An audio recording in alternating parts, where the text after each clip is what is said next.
আশহাদু আন্না মুহাম্মাদার রাসূলুল্লাহ।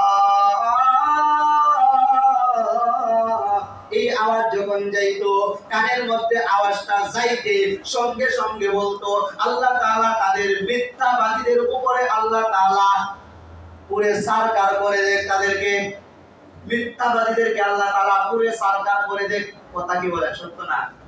যারা মিথ্যাবাদী তাদেরকে আল্লাহ তাআলা পুরে সরকার করে দেখ বলছে, কিন্তু খ্রিস্টান, ইহুদি, খ্রিস্টান সে বলছে তার ধারণা সে মিথ্যাবাদী না, তার ধারণা সে মিথ্যাবাদী না, কিন্তু কেমন মিথ্যাবাদী দেখেন, আশহাদু আন্না মুহাম্মাদুর রাসূলুল্লাহ, আমি সাক্ষ্য দিচ্ছি মুহাম্মদ সাল্লাল্লাহু আলাইহি ওয়াসাল্লাম আল্লাহর রাসূল।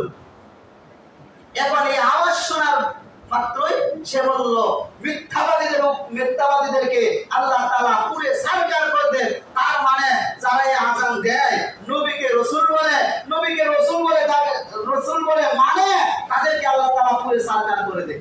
তার ধারণা এমনটা। আমি মিথ্যাবাদী না, যারা এই আযান দিচ্ছে এই আযানের সাথে সম্পৃক্ত তারা মিথ্যাবাদী, তাদেরকে পুরে সরকার করে দেন। দেখেন তার নিজের কথাই নিজের উপরে গজব।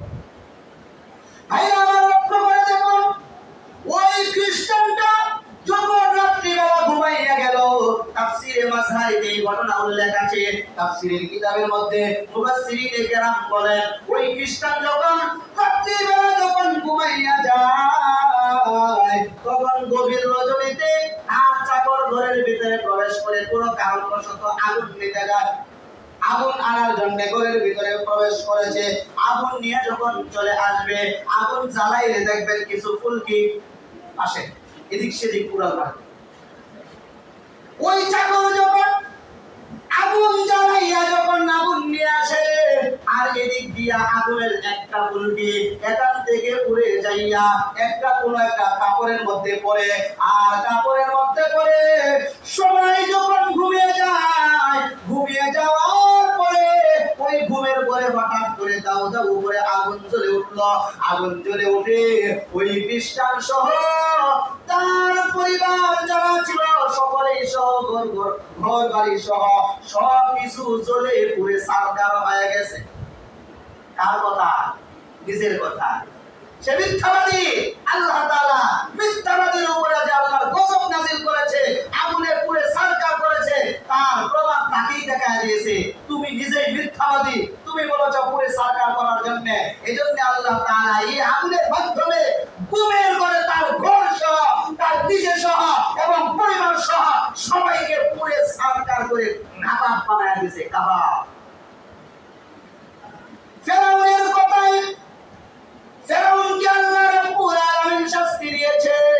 ফেরাউনের কাছে জিবরাইল যাইয়া বলেন, ফেরাউন রে, বলো তো দেখি মালিকের কথা যদি কেউ না মানে তার কি শাস্তি হওয়া দরকার?